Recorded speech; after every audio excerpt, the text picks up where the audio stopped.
From the great halls of their house, there are assembled three who hope to one day be the world's greatest driving heroes.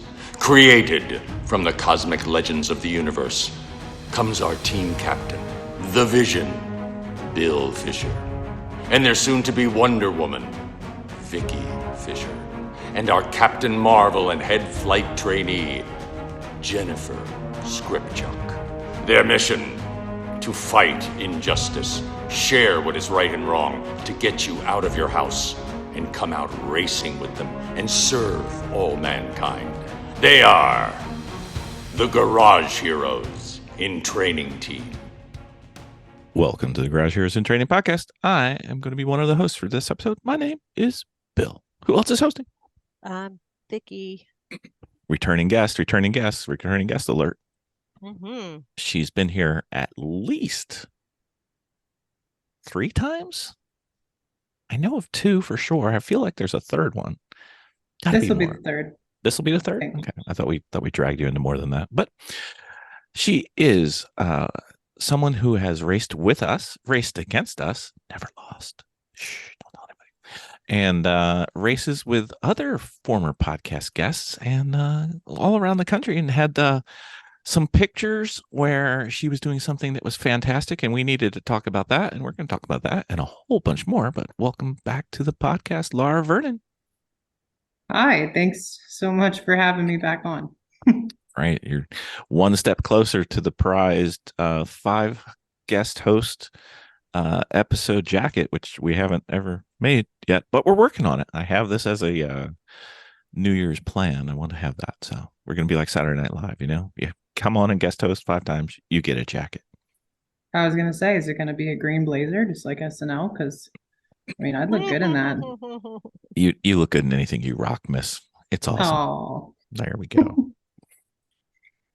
So, Miss, you've been up to some stuffs, multiple stuff. So stuffs. Mm-hmm. Very cool cars, very cool co-drivers, different types of racing, different types of events, different series. You're like all around racer girl, just like you had wanted to be when you came on the first time.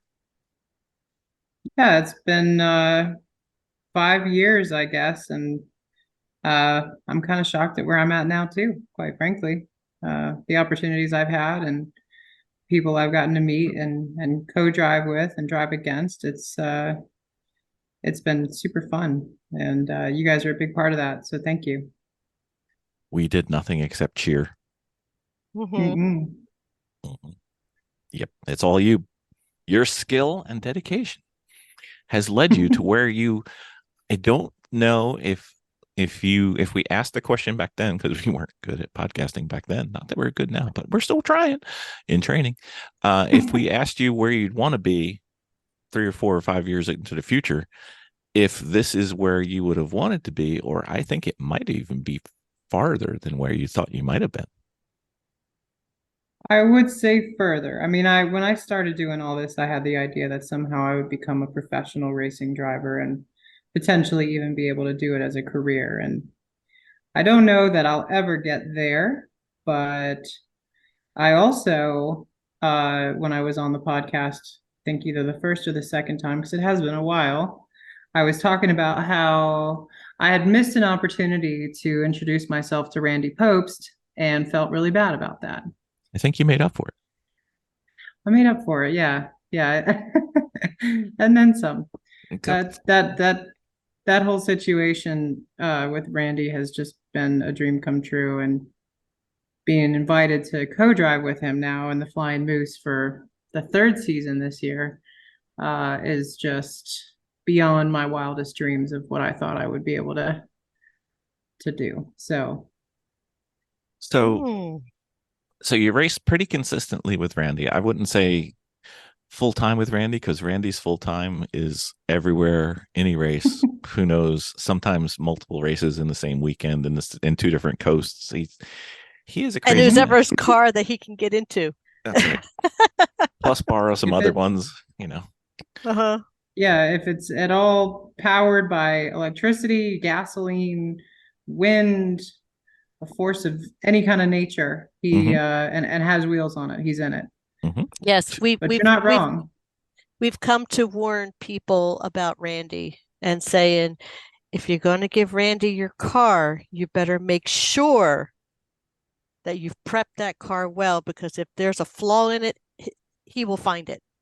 He is a test driver, and he tests the car.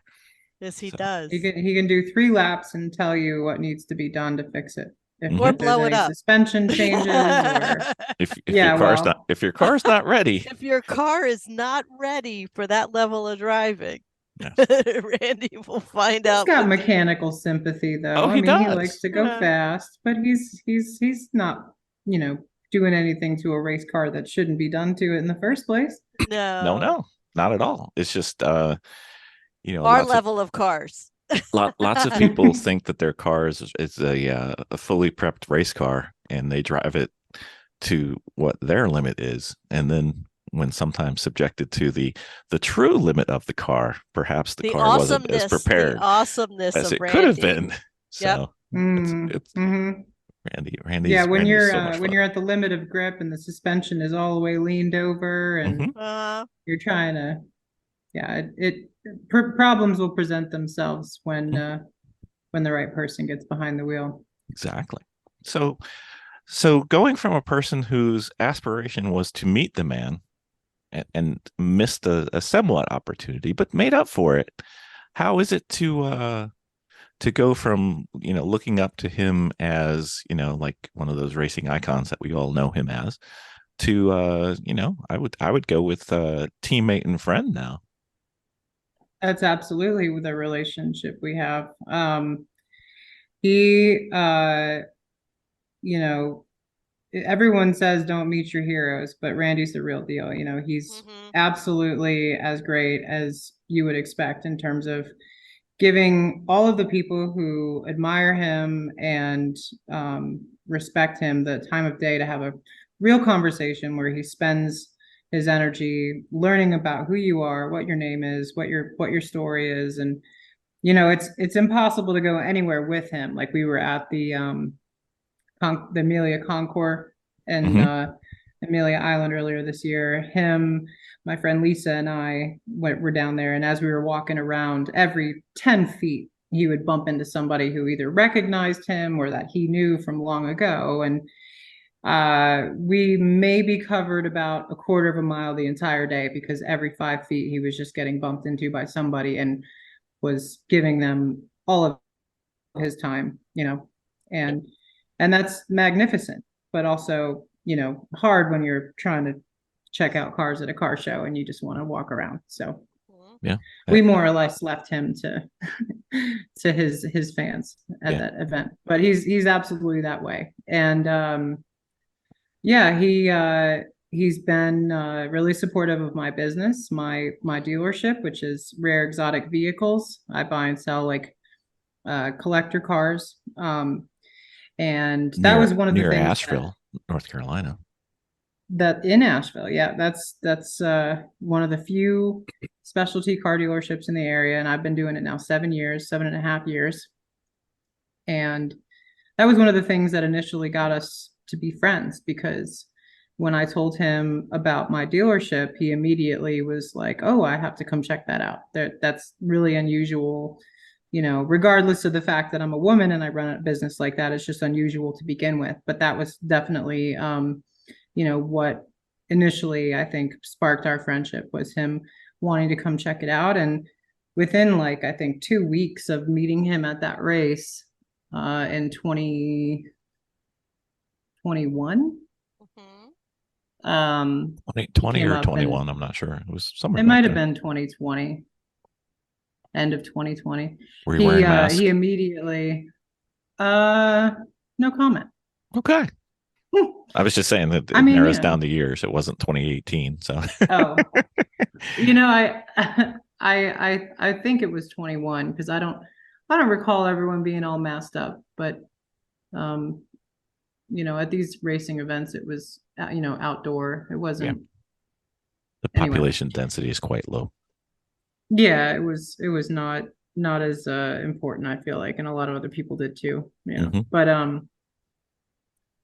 Yeah, he came and checked out the shop pretty quickly after meeting me, which was really special. I was like in my bathroom in the morning, not expecting my phone to ring and see his number. And then he was like, "What are you doing? Me and Jack are going to be up there in about 3 hours." And I Sounds like love I'm going to be that. in the shop in 3 hours, Randy. What Uh, else is the proper answer? yeah, I said I'll be there with bells on because I mean, yeah, whatever I had going on that day obviously was would pale in comparison.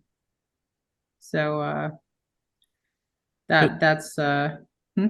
I was going to say that the thing that's amazing is no matter how many people recognize Randy, he seems to remember them as well and know their name and like a story about them. So it's not just a come kiss my ring kind of meeting. Once he knows you, he really cares enough to remember you.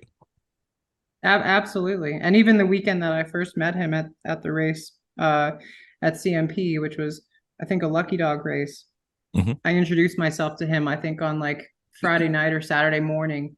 And every time he saw me that weekend, he was like, "Lara Vernon." Every time he saw me walking by, he would shout my name. Maybe that's how he I'm like, remembers how everybody. how does he know my name? That's okay. So So yeah, no, it's impressive. can't help but ask. You can't help but get better when you're racing with somebody of Randy's skills and talent. So what have you learned from the master? yeah, that would be fascinating. Um, I've only had him in the right seat coaching me for about 20 minutes at AMP, and that was about 4 months ago. That was the first time I'd ever received any kind of instruction, I suppose you could say, or formal instruction. Wow. And the thing that he had me working on, because I don't. He was very concerned in the beginning when I first started running with him about my ability to react and he was seeing good lap times, but he was concerned about my car control. And but the first event we ever raced at Sebring, which the story of that is interesting too, but he had a GoPro set up in the car, which did not show the interior. It was just right over the dashboard, and you couldn't tell who was driving. And we were looking through the footage later on, and he was swearing up and down that it was him driving the car, and it was actually me. Wow. Which is like Wow. really flattering. Yeah. That's when you get a t-shirt made just for yourself. I definitely patted myself on the back a little bit. Yes, you're strutting for a couple of days after that, I imagine. So yeah, there's been a lot of those moments. Do you have any Sebring stories? Can't let that pass. We have to. Well, the whole story about how I ended up racing with him is really interesting because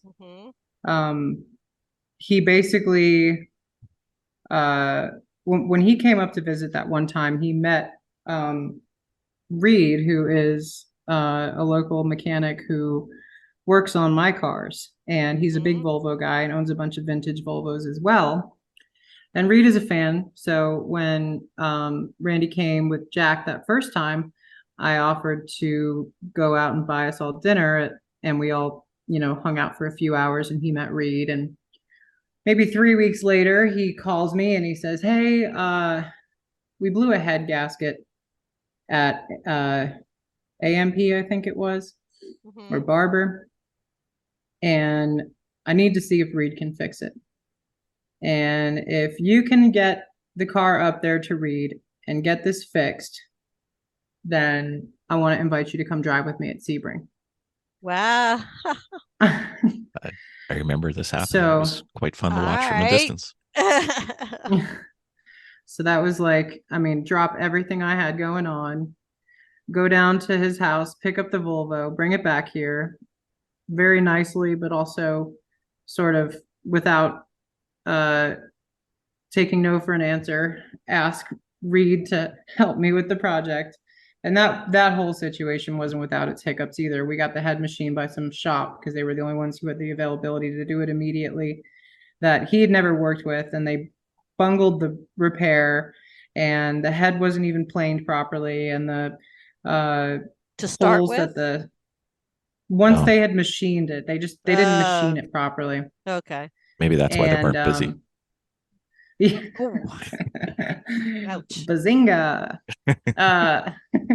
He Reed had to get it machined again by a friend of his who just so happened to be in town.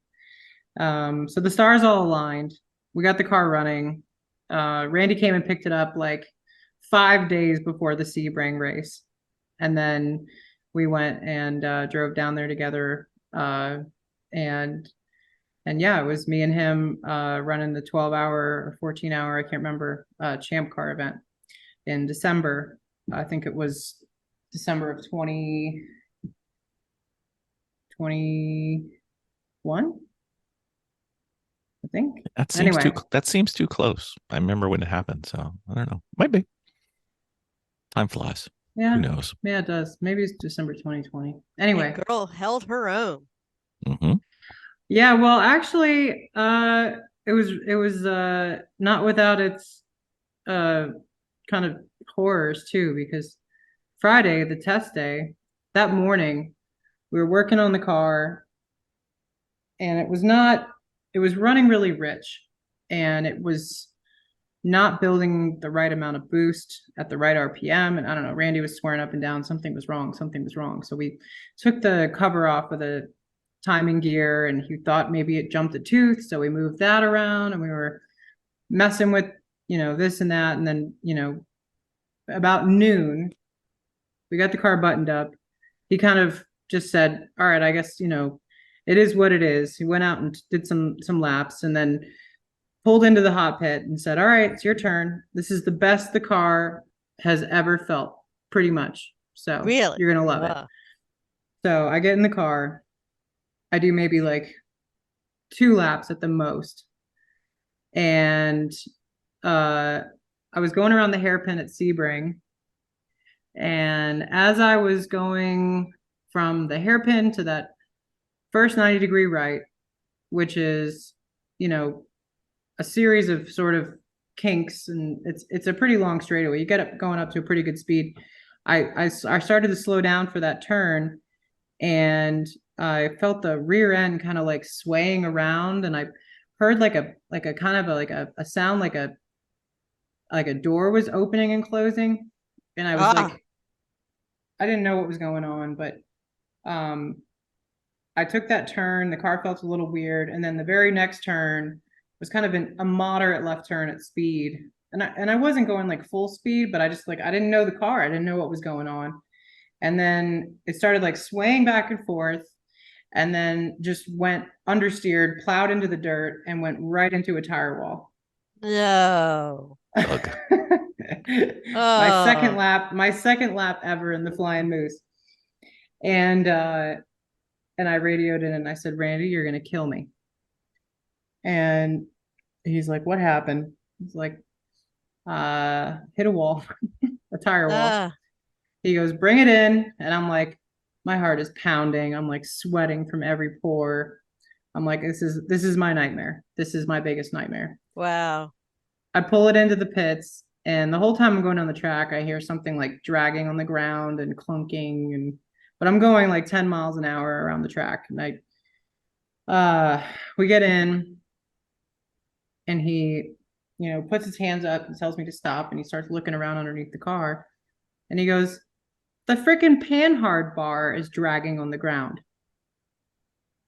And I immediately thought, well, that makes sense, because that doesn't help. Flying Moose doesn't help the handling at all. The rear axle is a solid rear axle, so it needs a panhard bar, and without that, the axle just kind of swings like a swing set back and forth, so it just becomes a giant rubber band basically.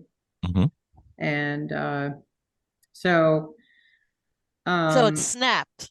Something snapped. The bolt that was holding the panhard bar was custom. He had a guy working on his car for a number of years who decided to put a longer panhard bar on the car, which isn't a bad idea, because they've always had a problem with the right rear, I think it was, always braking traction easier than the left. Mhm. And the limited Okay. slip differential that they had on the car at the time wasn't very strong. So it was more or less an open differential unless it was raining.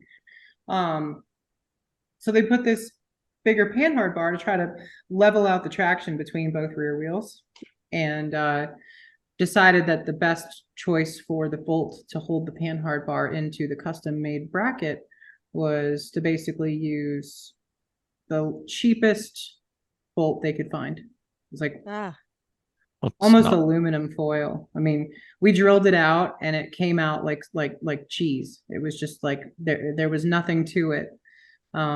So you know, Sebring's a really bumpy track, and Mhm. I had just run over a gator, like, you know, in the hairpin, you kind of jump the left and the right gators exiting the hairpin, and it snapped the bolt. So the car was fine. We had an issue with the brake caliper. The line got kind of jerked when I hit the tires, and there was a little bit of body damage. But Jack had already ran the back of the car into a wall at Charlotte, so I wasn't the first one to mess it up either. It's all fixed now. But Yeah. anyway, he didn't blame me for it. We worked on the car all night, got it buttoned up, ran the next day, and it was him and me in the morning, and we were running, I think, second or third overall. It was like 105 or 110 cars on grid, and we were doing great. And then because the car had been running rich, he always was able to get 2 hours of fuel out of the car. And because it was running rich, we quickly found out that it wouldn't do a full 2 hours, especially at a track like Sebring with so many long straightaways. Mhm. And I ended up running out of gas on the back straight about 5 or 10 minutes before I was supposed to pit in. And he doesn't have a fuel gauge in the car. So oh no. it kind of, you know, ruined the race that weekend, but it was, you know, we filled it back up. We ended up with another mechanical issue later in the day. But we were running really good in the morning. Like, you know, a Volvo in P2 or P3 overall with the Champ Car event at Sebring was really cool to see. So, Absolutely. This is the first Yeah. time I've actually heard of a panhard rod. So I have it pulled up on my screen now, and now I'm going to have to do some research on that. That's kind of a fascinating thing. I guess it's Yeah, for it's- suspension it's like a setups. truck suspension in the back, you know, Yeah. any car with a solid rear axle, like a Mustang or I mean, there's not all that many sports cars that have solid rear axles, to be honest. Are you trying to insult my Honda Fit? That's a torsion. That's a torsion beam, isn't it? Yeah, it is. What do they do? It's Yeah. got it's the U-shaped one. So it is. Okay. Is it a solid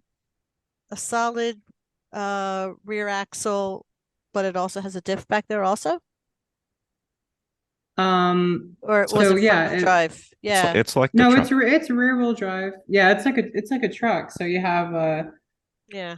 and the way Volvo does it is it's kind of weird. There's like a torque beam that runs. It's like a brace that runs basically from the firewall all the way back to the rear axle to like brace the rear axle as well. But Right. Keep it from twisting. and that's Right? one of the yeah, I think it's one of the reasons why it's one of the reasons why it was putting down more traction to one side than the other. But I think the puck in the differential is actually not exactly center either. I think it's like a little bit off to the side as well. Mhm. But yeah, it's rear wheel drive, and kind of like a truck suspension. It's Mhm. McPherson style strut in the front though. Right. Mhm. It's one of those So. sleeper cars that does really well in racing and doesn't look like it should. It does really, really well when somebody like you or Randy are driving it as well. Yeah. Yeah, it's more capable than anyone gives it credit for, that's for sure. Mhm. But That- in series like Lucky Dog, with all the speed creep going on, it's beginning to be kind of too slow for A class. You know, we ran a perfect race this year at CMP where we had not a single issue, not a black flag, not a tire off into the dirt, not a single mechanical failure. We had me, Sam, and Randy running within a second or two of each other the whole day as fast as we could go, and we were still 2 laps down from P1. So yeah, we're considering maybe turning the boost down a little bit and running B class in that thing now.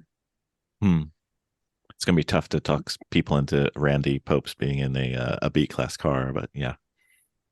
Well, I mean, there's only so much driver mod can do when you can't keep up with these LS swapped cars out there, the K swaps and the LS swaps, and you know, Randy doesn't like losing any more than I do. In fact, I think it bugs him a lot more. But a little bit. We've seen the juices flow when he gets competitive. So, well, I mean, I'm pleased to say that there was only one race that the Flying Moose had ever won in the, I don't know, 5 or 6 years that Randy had been running it before I joined the team. And we've now had 4 or 5 podiums and I think 2 overall P1 victories. So that's been really cool to be a part of. Absolutely. I love that.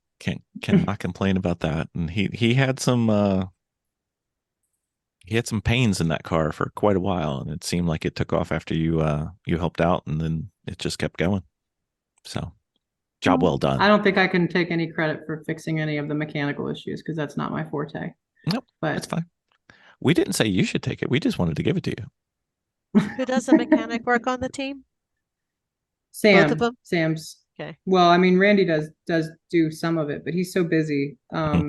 So Sam basically takes the car before the races generally and does the prep work. And Sam's done a lot of amazing things to that car. You know, not only reliability modifications, but upgrades with performance. You know, he recently put in the data system,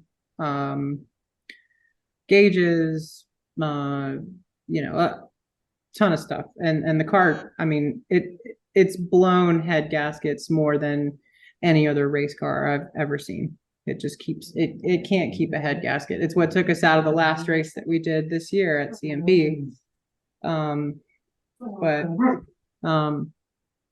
you know, it's being run with used 150,000+ mile, you know, red top B23 Volvo engines, and ones that weren't turbo from the factory because they tend to be a little bit less, you know, stressed. But you know, it's a low compression, really tough engine. The engine itself is actually really durable. It's just you know, running into weird issues here and there with electrical problems and then cooling problems with the head gasket and stuff. But we're not overheating unless we're blowing the head gasket. So I don't really know, you know, why it failed this last time.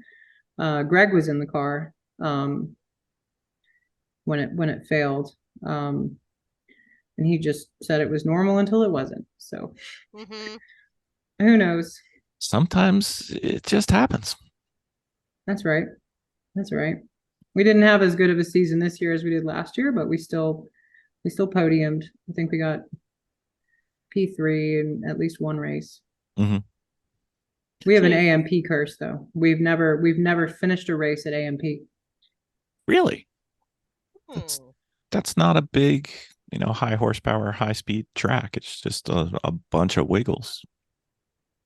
Yeah, and elevation changes and all that. Yeah. I don't know if, you know, again, I don't know if it's anything to do with the actual track or not. It's just we always have a big issue at AMP. We've blown a rear differential. One of the teeth on the rear pinion like broke off. Wow. I was actually in the car when it happened. It was right at green flag. I went to go mash my foot and the rear differential was making a terrible noise and pulled in, and sure enough, it had blown like right as I put my foot down at green flag. And then we had a wiring harness catch on fire in another race. Ick. We had a strut come apart and then a transmission lost third or fourth gear. I think it was third gear. We had a coil go bad for some random reason, and we couldn't figure out what it was. But we had a bad, just an ignition coil, just completely stopped working. Just random stuff. AMP is not our friend. Well, yeah, At least not mine. Not in that car. Randy does a lot of stuff there though. I mean, you could see like, the back straight at Road Atlanta is going to definitely be tough on a car, because you just get the top speed and sit there for however long. But AMP is kind of surprising. Although you guys aren't leaving a whole lot. Your car. Yeah. I mean, you go down that dip in turn 10 and pretty much any car I've ever driven there has bottomed out, at the bottom of that dip. Yeah. I've only driven it on YouTube, so. You drove it on YouTube? Is that a new feature? That's the only time I've been to AMP. It was on YouTube, so. It's fun, but it's not very big, and I heard it's tough to pass. I can't say it's tough to pass, and it's just I don't know. I can't say I really love the flow. It's very busy, right?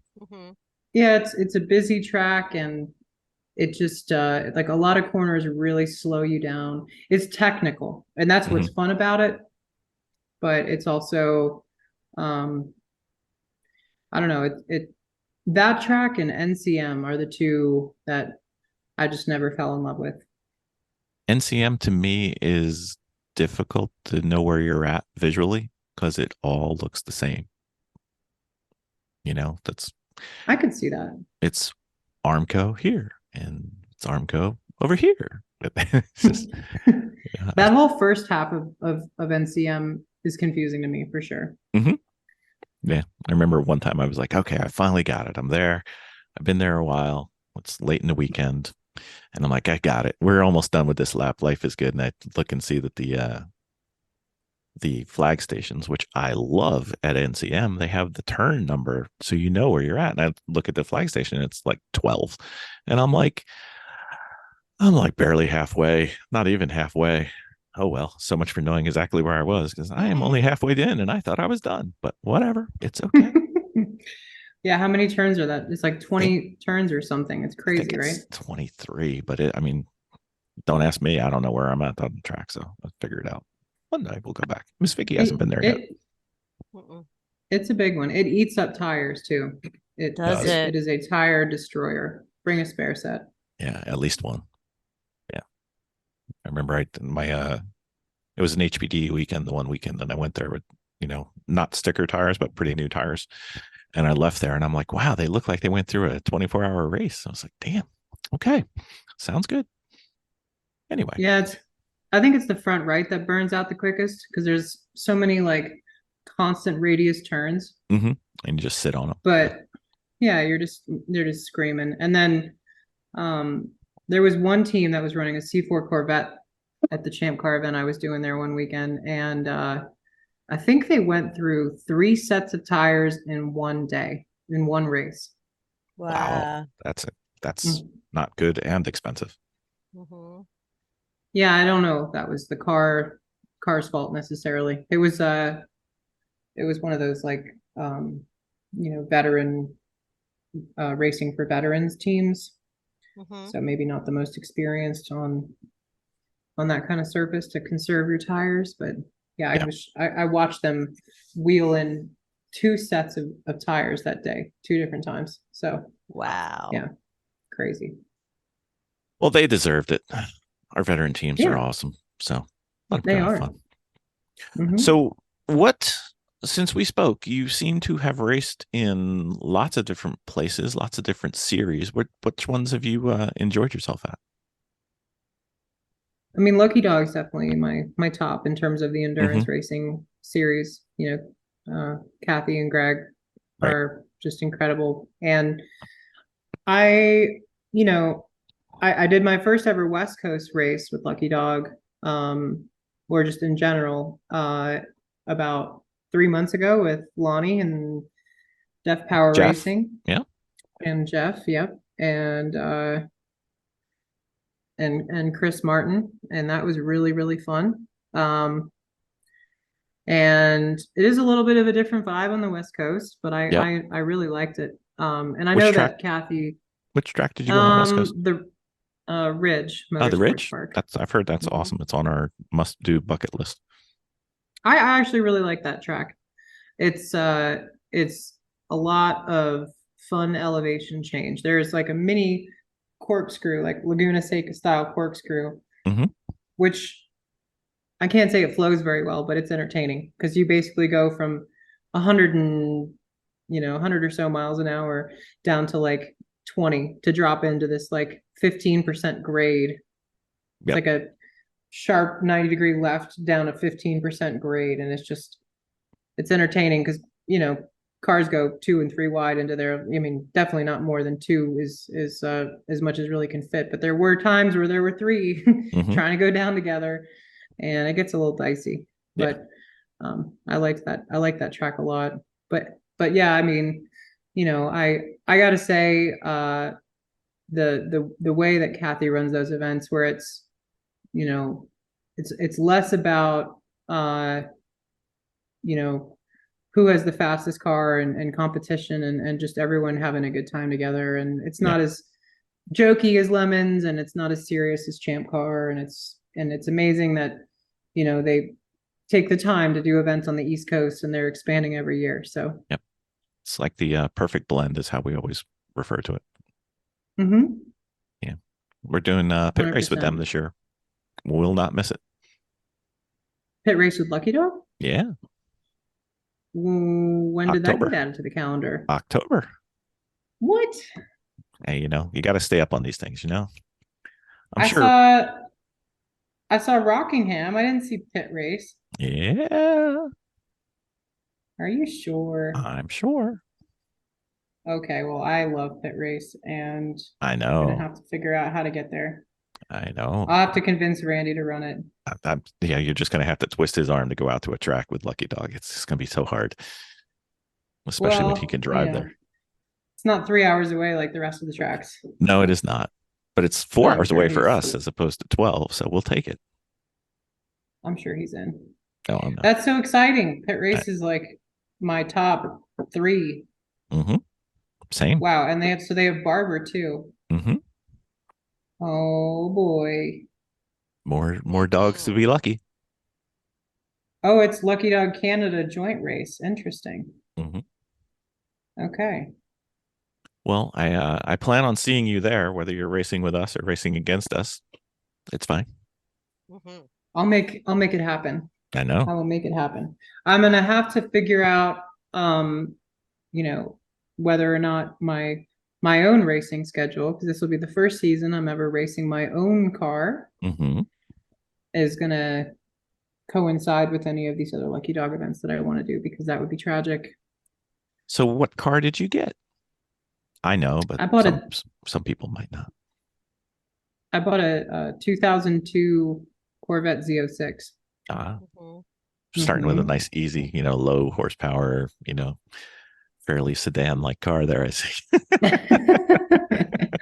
Go big or go home, buddy. That's I I right. know. got to take that next step. Yeah. I bought a Miata like a year ago, NC, that was semi-prepped for track duty, but wasn't like wheel to wheel built. And I thought I was going to put a full cage in it and do all this, stuff, get the fire suppression. And I started to realize that if I'm going to get my own car, it needs to be a step up from the kind of stuff that I'm normally racing. Mhm. So Stretch yourself a little bit. yeah, I think I'm ready for that next step in power. So it's a really nice car. I don't know if you're familiar with Phoenix Performance. Mhm. Yeah, so the Aguilantes, they build so many of the SCCA cars, and this is one that was sent right to them from the showroom, and it competed in the SCCA Super Tour in 2006 and won the runoffs in T1. So it is bad freaking to the bone. It's got every suspension goodie and, you know, performance upgrade that I would ever want, and good aero and multiple sets of forged 2-piece wheels, 3-piece wheels.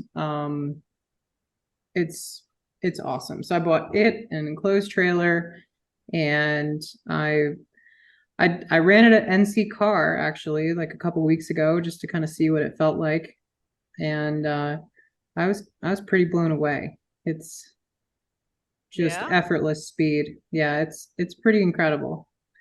And this next weekend, like this upcoming weekend, I'll be shaking it down one more time with a fresh set of tires and some a fresh track alignment. I've got Phil Picard at Momentum and at CMP helping me prep the car. So he's a wizard when it comes to, you know, getting cars dialed in. And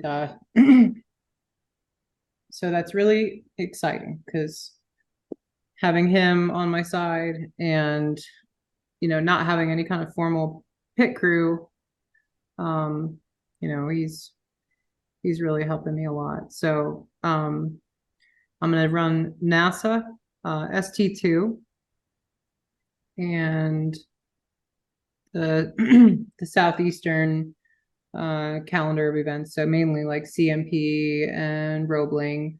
I think there's a Road Atlanta in there one day. There's a NOLA Motorsports Park one day, and a Watkins Glen event as well. I think there's about 10 races on the calendar. I'm going to try to do at least 6 and see if I can't win ST2 in the Southeast. So is CMP your home track for Shaken Down? I'd say so. Okay. I've probably ran CMP more than any other track. It's not necessarily the closest track, but you know, obviously with Phil being there, and feeling like I have a pretty good relationship with both him and Mike, who runs the place, and Maureen, who runs the Turn 1 events, which are the HPDs. It definitely feels like a good home track. So yeah, that's more or less going to be home base. And there's, I think, at least 4 events at CMP in the NASA Southeast region next year. So it works out really well. Mm-hmm. Just don't forget about the fire ants. You know, I've never had a problem with the fire ants. Were you rolling around in the paddock? What are you doing? Right? Well, Right. we Did you had fall to down, take a weld. nap? We had to weld, and fire ants apparently like electricity, so they came over and decided to help us out. That was interesting. Oh boy, are you doing that in the sand? You weren't in a garage? You know, sometimes we don't travel with the big boys, and you know, it was a bit of a mess that weekend, but that's okay. It's fine. You know, we had lots of 6-legged help. It was great. Oh boy. So much Well, fun. I know Alex used to camp out and at CMP during the races there, and Yep. I recall him telling me about some fire ants that creeped into his tent in the middle of the night as well. Well, we don't want to talk about electricity he was using there, but that's a different story. So I believe, if I recall, the big impetus for me to finally get off my butt and invite you back on the podcast, which was way overdue, was you in this rather sexy looking car that was open wheel, no roof. It was a pretty sexy looking beast. What was the story there? That was probably the most unique racing opportunity aside from running with Randy, which I don't know, it's kind of hard to beat that. But Yes. Phil at Momentum, he is an open wheel guy. He's been doing, he's raced his own open wheel cars since, you know, the 90s or early 2000s. And when he moved down here and started Momentum, he really started focusing on fielding Formula 3, Formula 4, and USF cars. And so I don't know if you've ever been in his shop, but Not yet. It's all, radicals and USF cars, and it's yeah. So and he has these Formula 4 cars that he's been fielding, and getting these young drivers in, and doing the US Formula 4 championship with.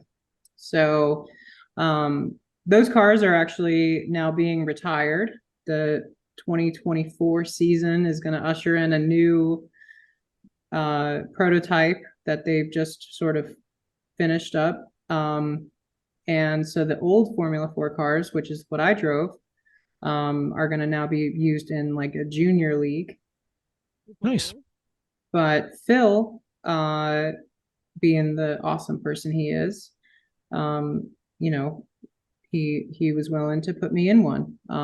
And he does that for anyone who's willing to pay. But he had an event coming up, and I shouldn't say anyone who's willing to pay, because I think he's probably pretty picky about who he puts in his cars. Just but anybody. Don't want to write these things off just because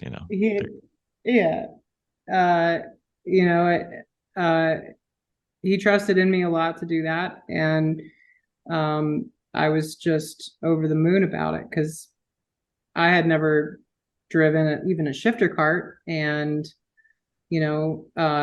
or anything with aero like that, anything open wheel. So he brought in a guy by the name of Quinlan Law, who had been Formula 3 driver and had spent a season in Europe racing Formula 3, and he does pro coaching.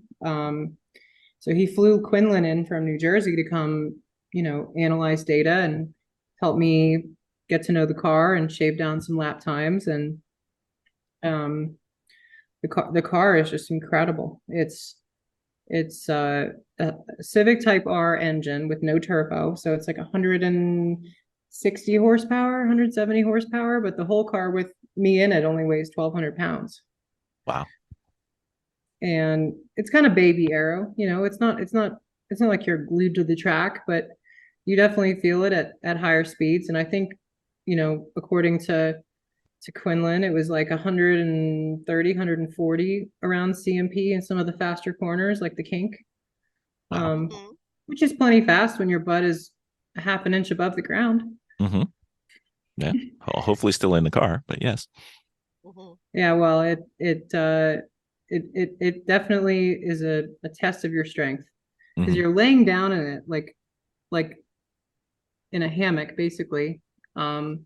Which when I first went over there to get fitted, because he offers to do like a molded seat if you want to get one custom formed to your body, which my body type and a 15-year-old Italian kid aren't exactly the same.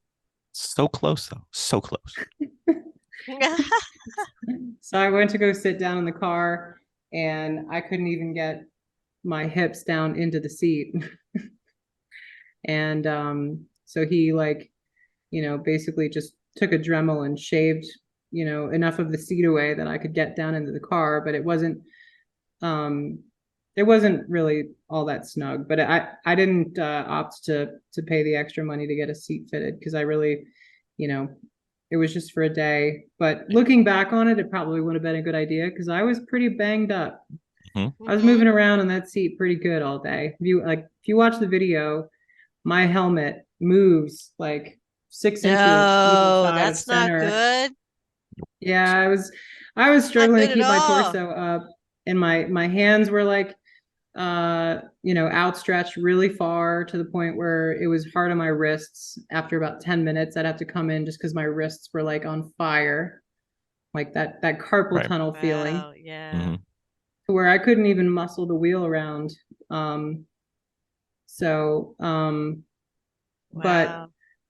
yeah, it's intense. I was pretty banged up, and of course I didn't feel any of it that day, because I was just pumped full of adrenaline and just having the best time of my life. But No, the You were car, I all mean, you were all adrenaline. all adrenaline. And there was a kid there with me who was like maybe 16, who was driving the other Formula 4 car. It was an open track day, pretty much, just me and him. Ligier was there testing the prototype for next year's car. And so it was the Ligier engineers and the CEO of Ligier and me and this kid just doing laps around CMP all day. And we'd come in and he'd run like 2/10 faster, and then I'd go out and I'd run 2/10 faster. We were going back and forth all day. It was fun to have a little friendly competition. Oh, But yeah, it was really cool to see the data. And one of the things that I really kind of was shocked by with that car was just the amount of braking power that it had. Right. Because you're meant to slam the brakes in that car. There's no easing into it. They want you to basically like put your foot through the floor when you're ready to brake. You go, your left foot braking, and the second you let off the gas, you are just from 0 to 100% brake pressure immediately. And then as you start to get into the corner and start to get ready to turn in, you're slowly just bringing that curve down linearly, to where you want it to be about 10% as you're turning into trail brake a little bit, and then off by the time you're pointed at the apex. So, coming in from the kink and then going into turn 10 at CMP from 140 down to like 50 or 55 in less than a second, it's brain scrambling, but it's really just also, when you're laying down in a car like that, you don't feel the G forces as much. right. So just for reference, the Flying Moose at CMP does a good lap in how long? A good lap for that car is like a 148, 149. And your open wheel toy was? I did a 135.9. Wow. That's a lot. Yeah, I mean, in a straight line, the Moose would absolutely destroy the Formula 4. So if that tells you anything about Turns. Oh, that car's been tweaked. Turns. Well, I don't know if it would destroy it. I don't know, but I mean, that the arrow, just the speed at which you can chuck it through a corner is really cool. So kink was flat, obviously. Yeah, and you could have you didn't even need to use the whole track. Nice. You stay flat through the kink, and then you only go about halfway into the track after the kink, and then you're meant to just go right back to the right side as soon as you can to set yourself up for turn 10. So was there any turns you could do flat that you couldn't do flat in the Moose? The was carousel. Really? Yeah, the carousel, flat. if you set it up right, you could keep your foot all the way down. Yeah, and one of the things that took me a while to get used to in the Formula 4 was that basically anything over 50% throttle, there wasn't any additional performance benefit to not putting your foot to the floor. So in other words, when you're at 50% throttle, you're basically at 100 in terms of the horsepower. It's just you're opening the throttle body more and letting the car breathe easier if you're putting your foot to the floor. So why not? So why not? So yeah, you're flat. If you're doing the kink right, you can basically keep it all the way pinned and until what is that, turn 8? 8, yeah. Well, that's not my experience in that particular track, but something to aspire to. We'll get there. Okay. So that was incredible. What are the goals to be done for the upcoming seasons? Well, right now I'm working with Phil to get the Corvette ready to go. So getting all the equipment recertified that can be recertified, and then new harnesses, and getting the alignment dialed in. I'm gonna put an AccuSump system back in the car. It's a good plan. Yeah, got to figure that out. But other than that, We don't know what we don't know. I ran that one Mhm. event at NC Car, and which the car did very, very well in terms of reliability for not having been driven on track in like 10 years. I was kind of blown away. I took a big risk that weekend because NC Car is like 5.5 hours away. Right. And I bought that car, the trailer, an F-150, and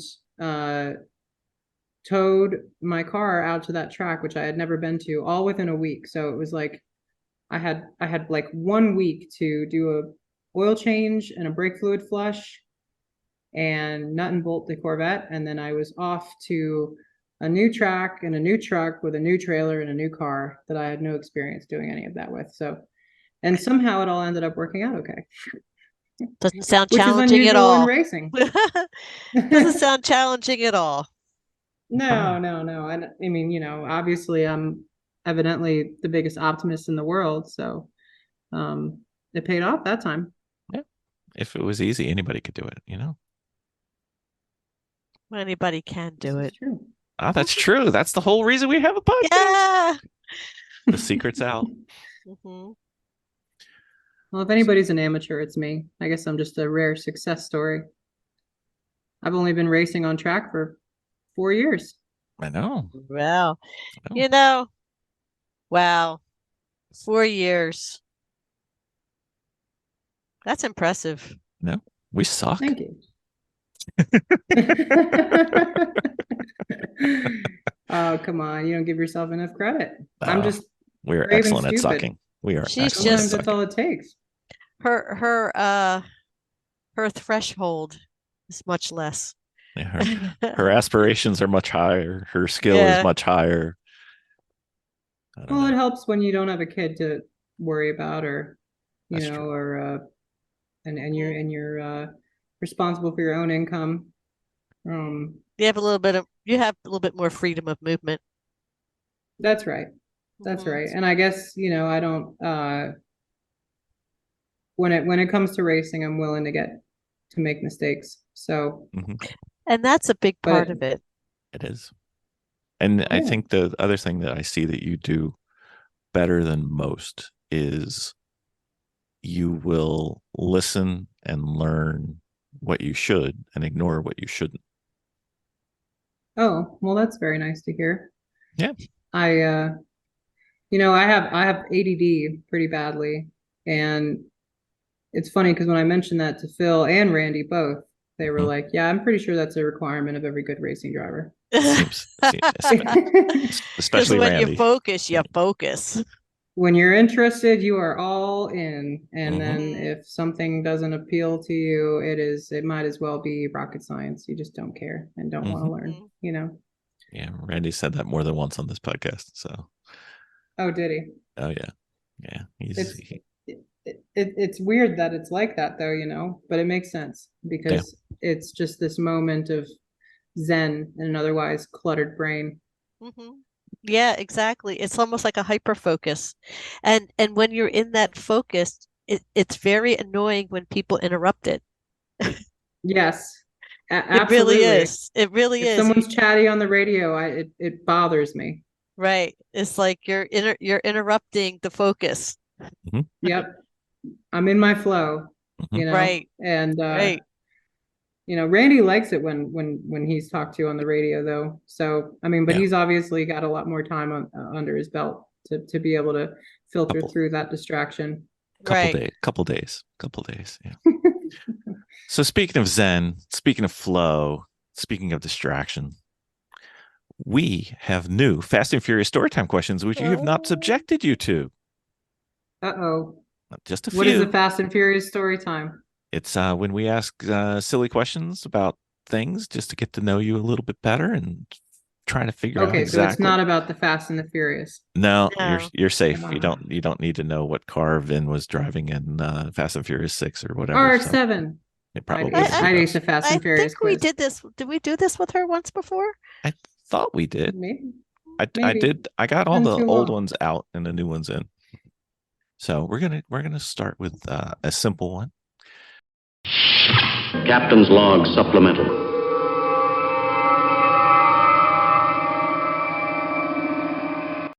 So, Bill, guess what? What? We did the Sentinel. We did the did? Sentinel. We did. We How did we you were like it? you know what? We were talking about the Sentinel. We have. It was great. We understood watching how the Sentinel works, Mhm. but we finally got it into our car, and I got to tell you, that was really awesome. I was able to see every one of my mistakes. We have hours of them. We have hours of my mistakes, That's right. but we have hours of good stuff too, which is awesome. It actually showed us the speed. Did it show us where we were on track? We were streaming it for We were streaming it live. boring billions of people across the world. But it was pretty incredible. Plus, on it, you're able to put your insignia, your logos Yep. on your app also, and the clarity was amazing. It was really easy to put in, Was easier easy. than I thought it was.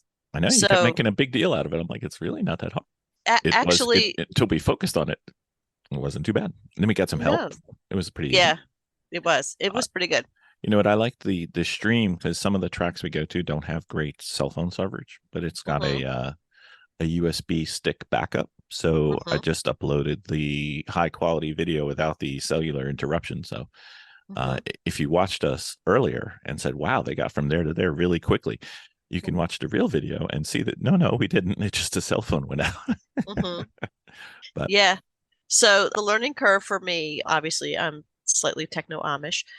slightly. What slightly when it comes to the wiring and stuff like that, but we get it in, and I love it. We were able to sit there right at the track and watch what we were doing in the car, and that was amazing. Which was good because if you have a problem with your radio, you can tell, if something is going on that you need to know about. Like a couple times we've had cars come in and we didn't know they were broken. I know it's hard to imagine one of our cars being broken, but whatever. But you can watch the video, and even with the cell phone coverage we had at that particular event, it was like a 30-second delay. So it wasn't bad. And you can compare multiple drivers because you have each of the stints are broken up. So we got to work on not only our driving, but if we wanted to, we could work on our pit stops and see exactly what we do. And there's some things that we need to talk about as a team. And it was pretty good. Like I said, it takes me, once we got the wiring hooked up for the power, I probably could go from an empty shell to a full up setup running Sentinel. I could probably do that in like 20 minutes. So you could literally install it in a car before a race. It's kind of fun. Yeah. And we got to see the driver and the front windshield. And if we want to, we can have three. We can see backwards. Or one of the guys we were going to work with at the upcoming event, he said, could you put a camera on the driver's eyes so we could see what they're looking at? I said, why, yes, I can. Haven't done it yet, but I'll figure it out. I've got time. Well, I love it. All right, very well. That sounds like I can buy another one then. Woo!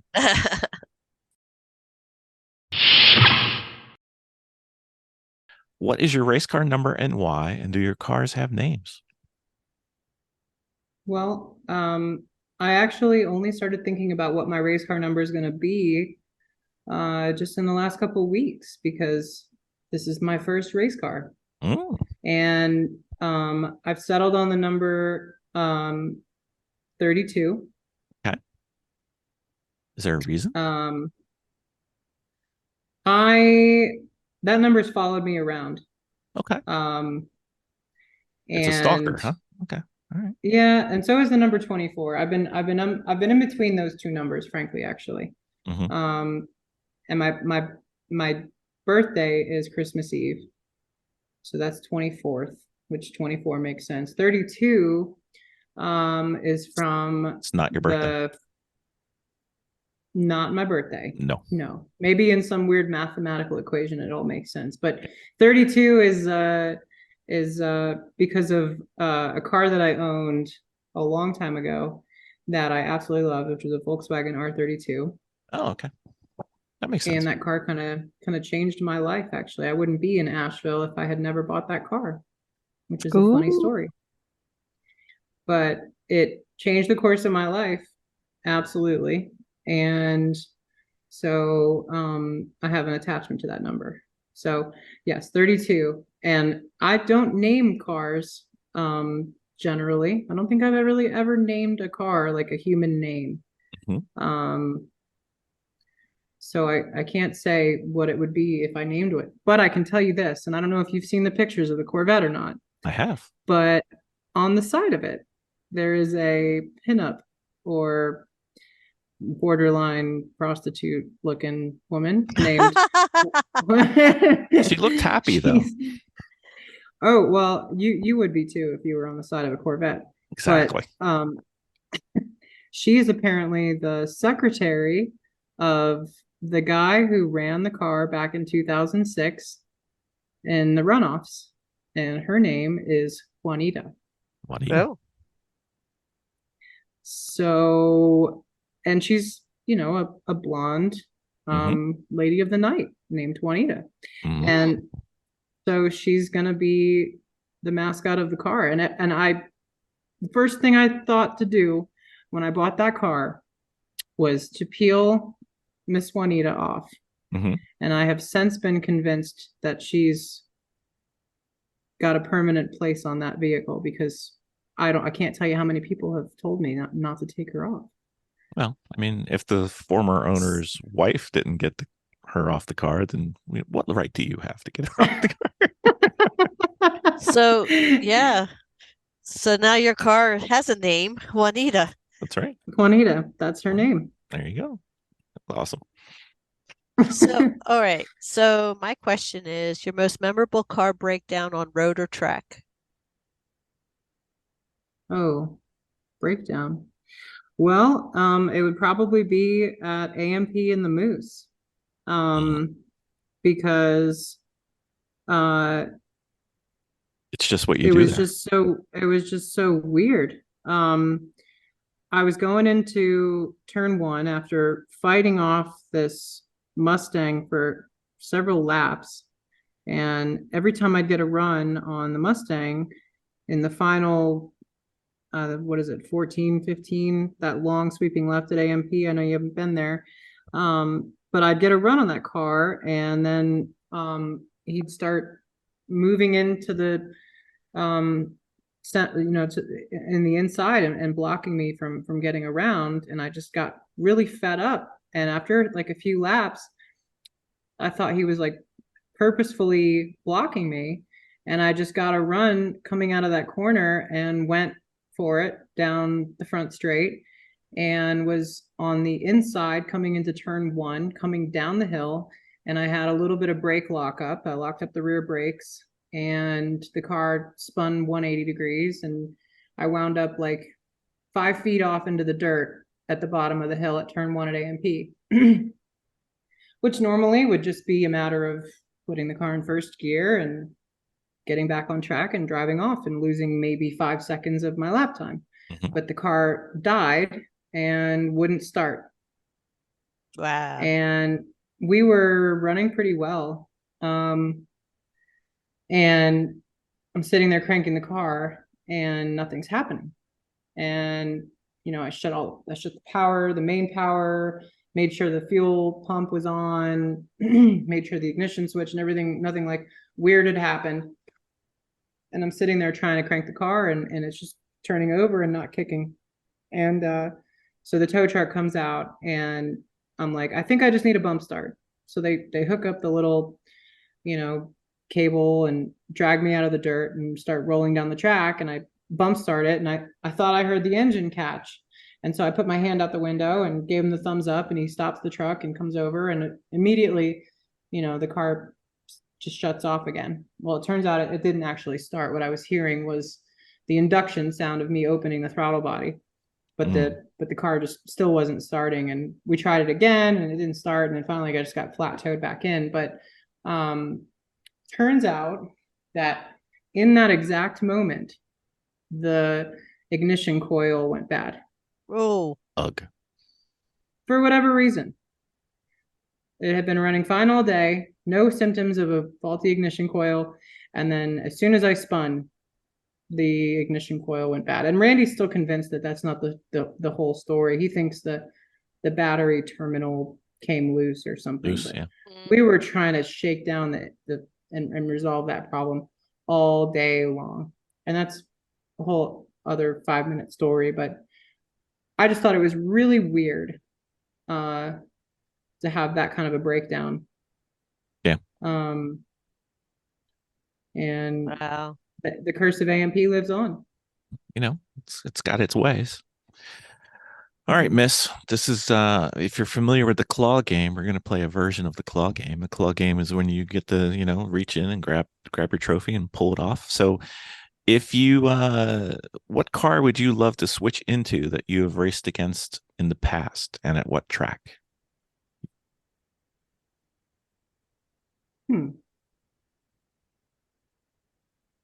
It's an interesting question. So what car have I been most envious of? Well, could be envious in the competitive side of the world, or it could be envious in terms of the Lemons IOE side of the world, or somewhere in between, Yeah. Well, of course, I'd rather choose the car Yes. that probably makes me the most excited. So I'm gonna have to choose. There was a team running a Lotus Elise, Oh, wow. or Elise or Exige, probably an Elise, at Road Atlanta one year. And actually it was this past February with Randy and the Flying Moose. And I was actually getting a run on that guy in like every corner, but anytime it would come to corner exit, the Lotus would mash the gas and just run away like we weren't even moving. And I got held up by it for several laps until I managed to get around it in traffic. But I just kept thinking to myself, you have a freaking Lotus Elise, and I'm catching you in a flying brick in a Volvo. I wanted so badly to just jump in that car and see what it could do. Because maybe it really was messed up. I don't know. If you know anything about a Lotus Elise, apparently if you get in an accident with one, it's totaled because the body is a structural component. And they're very expensive. It's like a one-piece shell almost. But anyway. Yeah. Miss Vicki? Yeah. So so far, what is your favorite track and what is your favorite turn?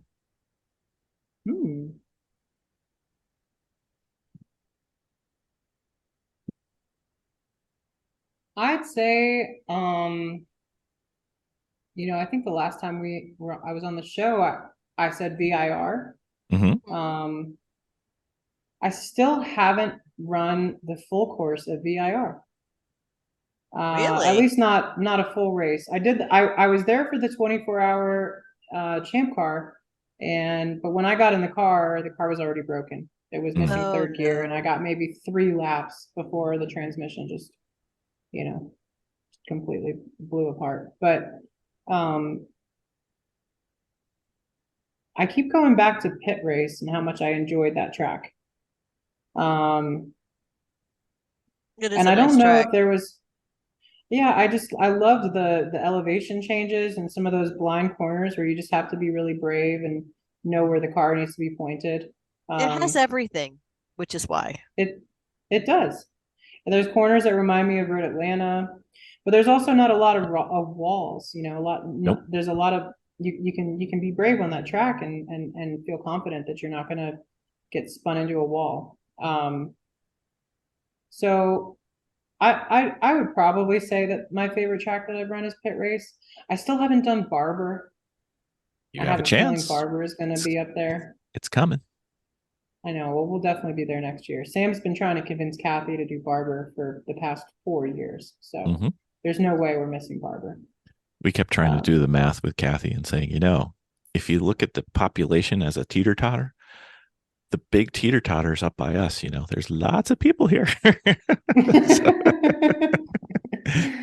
So yeah, I know that driving all the way down to the Carolinas every time is probably too much for a lot of people up in your area. So I'm excited that pit race is happening, especially because it's going to be the Lucky Dog Canada too. They may have like a crazy amount of cars on the grid. We're bringing at least it one, may be maybe their 2. biggest. Wow. Okay. It may be the biggest grid they've ever had on the East Coast. That'll be really exciting. We're hopeful. Yeah.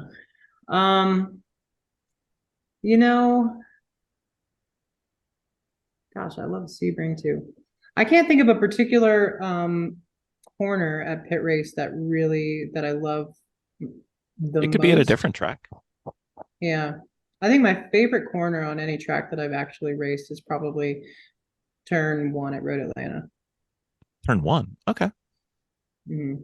Because that corner is just when you hit that corner right and you're using up every inch of that track because you need to, and your face just kind of gets like sucked downward because of all the G-forces coming up the hill. It's a great feeling. It's like such a cool feeling. We've heard, haven't experienced it, but we've heard. And I've run a lot of tracks that are on my bucket list in iRacing, but never in real life. Oh, we'll get to them eventually. We got time. You think we'll get to Bathurst? That's kind of up there for me. That's You need to go to Australia and race Bathurst. That's a little bit up there. There's a series that we could afford to do. We just have to get there. That races there every now and then. So what would that be? It's kind of like the Lemons Australia, but not really. It's like a little bit better. So they've been trying to get limes? there. What's that? Yeah, kind of. Yeah, a little twist at the end. Whatever. It's fine.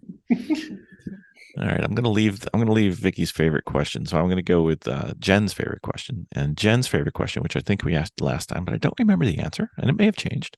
What is your favorite car movie or car from a movie of all time? Ooh. Doesn't sound like it's gonna be Fast and Furious, so that's good. No, I can't say Fast and Furious. My favorite car movie.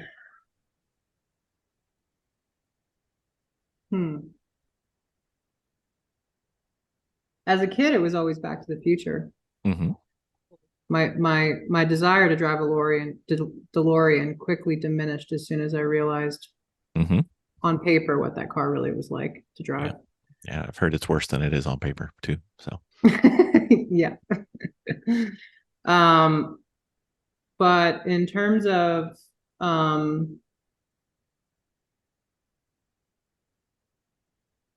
cars I want to drive from a movie, I don't know. Have you seen the movie Ronin? Yeah. That car chase scene in that movie. It's just so epic. That Audi SA with the manual. Yep. I would probably say Eleanor from Gone in 60 Seconds. Okay. Was my I mean, I buy and sell muscle cars. I drive them all the time. I'm sure the driving experience of Eleanor would probably not be what people are paying to get replicas for, but that car is just the epitome of beauty in a muscle car. So we need to get you no matter how hard mod. It is to start. That's right. Get you a Resto Mod Eleanor. I loved that movie. It's a little cheesy, I don't think that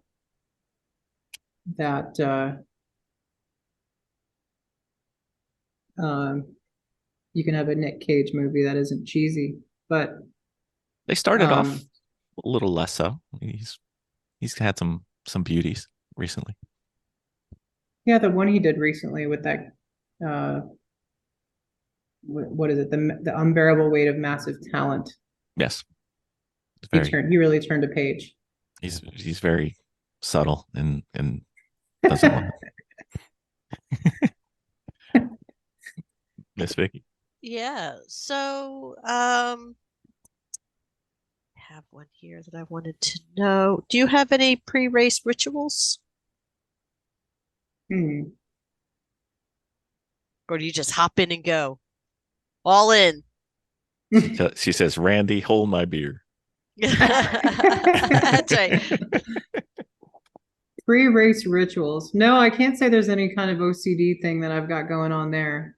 Usually I'll drink an energy drink of some kind before getting in the car and overload my adrenal system. And say, Randy, what time did you just do? Yeah, pretty much. We have good friendly competition regularly. I mean, he's still, no matter what I do, I think he's always going to be faster than me. But he's also willing to make braver choices in traffic and push the brakes on that car a little more than I would, because It's his the car. flying it's his car. And I know that's where he's making up all his time, is in the braking zones. And I mentioned earlier that he had given me some right seat instruction at AMP, and the whole time he's screaming at me. He's like, brake, get off the brakes, like carry your speed, you know, and like, and I'm like, I am carrying speed. And we were arguing back and forth. It was really funny because I think he was just going hard on me because he like, you know, he was like, you can take it, you can take it. He knows there's more that you can give. Yeah, exactly. And like, so I mean, I did learn that you know, I need to brake later and carry a little bit more speed into the corners. But I was also in E90 M3 that wasn't mine. Oh wow. That makes a was difference. Not prepped for the track. Yeah, I was like, I'm not gonna, you know, beat the crap out of this guy's M3. He was nice enough to hand me the keys and let us go run around in it. And you know, Randy didn't let me turn off the traction control, which I promptly did as soon as he got out of the car. But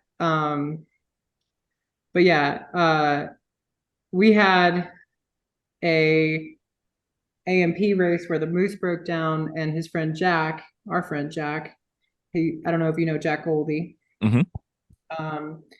He has a Mustang V6 that he brought for the race, and they weren't in a position to podium or anything. So we were just taking turns driving, and I got in the car and maybe did about 10 laps before the seat was like really wide and I was sliding all over the place. And I was like, you know, this really isn't comfortable. I'm gonna come in. And Randy's like, what? I want to get in the car. And he's like, give me that damn thing. Yeah, he didn't care. He was like, eh. I was like, all right, well, way to make me feel like a baby, you know. But they had shoved like towels in on either side of me to try to get the seat to like hold me, and the towels just came right out after like 3 laps. And Jack's seat was so wide that I was just swaying back and forth trying to like hold on for dear life. That's how Jennifer broke 2 of her ribs when she wrecked the car. Oh, really? She A did. big seat? Yep. Seat was too big. Yeah, I mean, she got Jack's thrown. a big guy, and yeah, that it can be dangerous, and that sucks. I'm sorry to hear about that. Yeah. But Randy's even skinnier than me, so when he got in the car, you know, I was wedging towels in there to where they would not fall out. And he was in there for about 10 minutes, and he radios in and he goes, what lap time did you run again? And I gave him the time, and he goes, and what am I running? And it was like a 1 second slower than me. And I couldn't believe it. And I was, and he goes, what? and I said, you can't come in until you beat my lap time by at least 1 second. Like, and give me that he was damn out there thing for an hour. There you go. He said he had to cheat because he was like wringing the car's neck in 4th gear and not shifting up into 5th. That was a proud moment for me. That's awesome. It is. What a good story. Indeed. All right. I believe the answer is no, but just in case, because we want the story, are you a member of the Upside Down Car Club yet? No. Thank God. Well, you know, No. you never know what kind of story you can get, so we asked just in case. I know that stuff can happen, but it's not the goal. I don't experience that. It is not the goal. Oh. Got one more, Miss Vicki? Yeah, one more. You didn't ask your favorite one. I know. So which is the worst car? Because I think I already asked it. You didn't ask this one? Which one? The bold one? I figure out where you're at. Highlight it for me. Oh. What is the coolest car ever? Ever. No pressure. You know that You that have a new lot of classics. Yeah, and I can't say they're the coolest, you know. As far as classics are concerned, I'm always really into like 1959 to 1963 Mhm. and all Really? of the crazy, yeah, because I mean that's when classic cars were really just works of rolling art to me. The Mhm. big fins, the bubble roofs, the bespoke interiors with the wacky and steering wheels and all the, Mm. you know, Crazy push wraparound front button windshields. Yeah. transmissions and yeah, and that excites me. Like, but those cars are just terrible to drive. Like they don't drive well. We could resto mod one, but it wouldn't be worth anything. So it's still Well, you'd be 5,000 surprised. pounds. Yeah, I mean, they're X-frame, right? Which was never a great idea in the beginning No, because they have no structural rigidity whatsoever. But doesn't matter if you're yeah, in Detroit, right? coolest. Right, you're just rolling around from traffic light to traffic light, hmm you know, American graffiti style, picking up chicks and That's right. drag racing. hmm But I would say my dream car, which is also the coolest car ever, in my opinion, is that new Gordon Murray T50. That does look nice. I mean, can you believe 12,000 RPM V12, naturally aspirated, manual transmission, little over 2,500 pounds, center cockpit. As it should be. I mean, it sounds like a Formula One car. Uh-huh. It's the coolest car ever. It's I would have Does that look over a cool. McLaren F1, which is Mhm. probably my second favorite car ever. So same. maybe I'm just a big Gordon Murray fan. I'm thinking we But, might have to get him on the podcast just for you. ooh, well, I hope I can guest host. And he's just center seat there, isn't he? Yes, he is. Sit dead center of the car. Well, we The idea promise. that you can take 3 people in a hypercar is outrageously Yeah. cool. Mhm.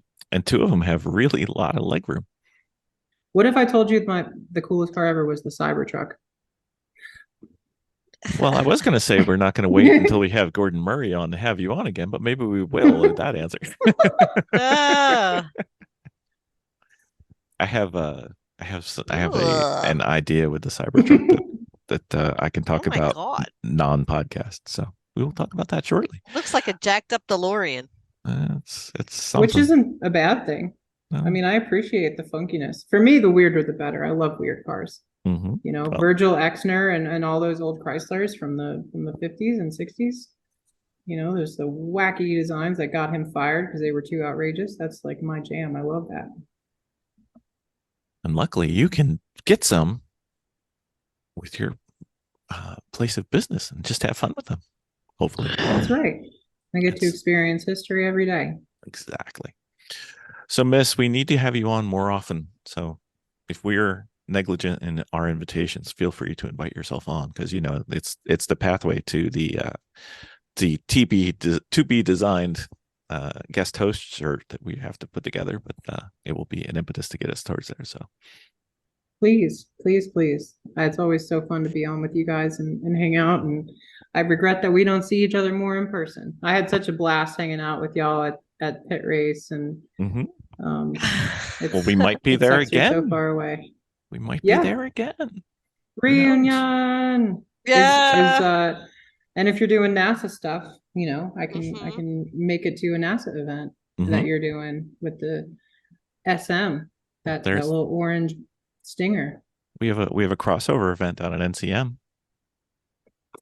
Ooh, So is that NASA Southeast? yeah, I think it crosses over with it's either Southeast or Mid-Atlantic. I don't remember. I think it's both. Okay. Well, I mean, I'll I check. can come up there too. And there's Watkins next year too. Mhm. This is true. We will come up with ways to meet on track. It'll be fun. Mhm. And we Please. have room now, so you can stay up here as long as you wish. Ooh, Exactly. careful what you wish for. That's okay. We have room. We have a guest room and we have cocktails and we have a coffee bar. Mhm. And cars to play with You- at the hangar. Yep. You had me at guest room. Yep. The rest is a bonus. I'll bring the bourbon. All There right. you go. Open invitation, my dear. We will have you anytime. Thank you. Absolutely. So if people want to watch and see what this fabulous Corvette does on track, how would they keep track of your exploits in the coming season? Well, my lowly Instagram subscriber count page would be a start, which is lara.is.racing. That's Lara. Mhm. And I am in the process of getting some branding together around myself, maybe getting a website and Nice. pretending like I'm a legitimate racing driver. So, Well, you We know a know, podcast that'll announce that if it ever comes to fruition. Just let us know. I would be honored. Thank you. Yeah, that's not a problem. I don't do much in the way of social media, but I hope to get that ramped up this year, especially with my pursuit of future sponsors. So please subscribe if you're listening and you're curious, and don't mind the fact that I post maybe once every 2 months, because that will change. But that is the plan. So my NASA Southeast run at the Southeast Championship is going to be online for anyone to follow along. So please do, and thank you if you do. That should be awesome. Well, you know who we're rooting for. We're not rooting against anybody, but we root for you. So thanks Well, again I for feel coming the on. love.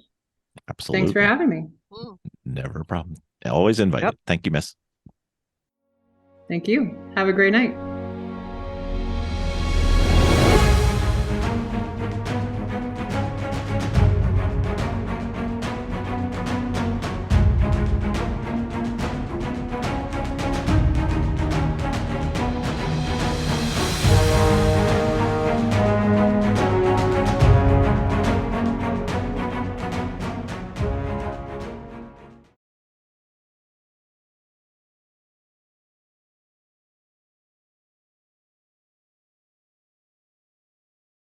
Probably was hurting She- every day, not telling you. She I deserved think it. he was.